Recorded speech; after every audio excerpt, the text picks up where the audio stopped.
যারা নেতা লুটিপুটে খায় তাদেরকে দিত, অন্য কোনো সুযোগ পায়।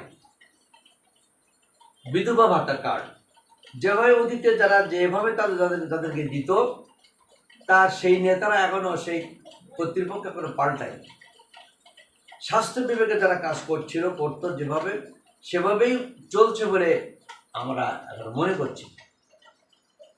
পানি উন্নয়ন বোর্ড, এরপরে জনস্বাস্থ্য, এই ড্রামের কথা আমরা সেভাবে উল্লেখ করলেন। আমি বর্তমান যারা অফিসার, একজন ভালো অফিসার আছেন তাদের মুখে শুনেছি একটা ড্রাম 15,000 টাকা মধ্যে বিক্রি করেছে।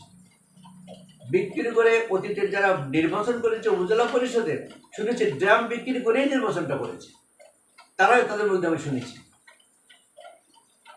এই যে লুটপাটের যে কথাগুলো অতীতে ছিল এবং যারা এটা করতো তাদের বিরুদ্ধে কোনো অ্যাকশন নেওয়া হয়নি, এটা বলাটা আমার জন্য খুবই দুঃখজনক। অ্যাকশনটা তখন আমাদেরকে নিতে হবে, আমরা নিতে পারিনি, নেওয়ার সুযোগ আমাদের এখন হয়নি। এদিকটা আমাদের দেখা দরকার। আমি আমার এলাকার জনগণকে, সংগঠনকে বারবার বলেছি এদিকে সতর্ক থাকতে হবে। আমি একবার সঞ্জয় বাবু ইউনুস ছিলেন এখানে, সঞ্জয় দাস সম্ভবত, উনি 5 তারিখের পরে বোধহয় মাস 2-1 ছিলেন, কি 3 মাস ম্যাক্সিমাম থাকতে পারে, আমার ঠিক খেয়াল নেই।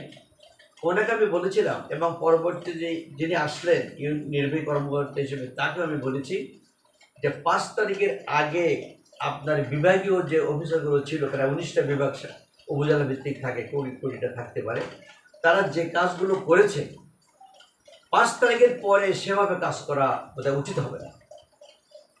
আমার জানা দরকার, আমি বসতে চেয়েছিলাম বিভাগের ওয়ারি অফিসারদের সঙ্গে, যে 5 তারিখের আগে কীভাবে কাজটা হয়েছে, কত বরাদ্দ ছিল, কীভাবে অর্ডার হয়েছে, কারা পেয়েছে, এ তারিখ আমার জানা দরকার। আর 5 তারিখের পরেই কীভাবে হবে সেটা পরামর্শ নেওয়া দরকার। কিন্তু দুঃখের বিষয়, আমি তাদের সঙ্গে সেভাবে এখন বসতে পারি, কারণ সুযোগ হয়নি। আমাদের একটা সাংগঠনিক কাজকাম, জনগণের যে বিপুল চাহিদা, তাদের সালিসি কার্যক্রম, তাদের যে জুলুম নির্যাতন শিকারগত প্রমাণপত্র হয়েছে, কারো জমি নাই, জমা নাই, ঘেরবাড়ি উচ্ছেদ হয়েছে, টাকা পয়সা লেনদেনে অনেক ক্ষতি হয়েছে, সেই দিকে আমাদেরকে বেশি ব্যস্ত থাকতে হচ্ছে। এই জন্য প্রশাসনের দিকে আমরা এই নজর দেওয়ার সুযোগটা পাচ্ছি না। আমার মনে হয় শুধু উপজেলা ভিত্তিক এটা না, এটা সারা দেশভিত্তিক একটা কম্প্রিহেনসিভ প্রোগ্রাম থাকা উচিত। প্রত্যেকটি জেলা উপজেলাতে এইসব যারা অনৈতিক অফিসার ছিলেন তাদের চিহ্নিত করে তাদের বিরুদ্ধে একটা শাস্তিমূলক সতর্কমূলক ব্যবস্থা নেওয়া দরকার। তাহলে বর্তমানে কিন্তু সেই ধারাবাহিকতা চলতে পারবে না।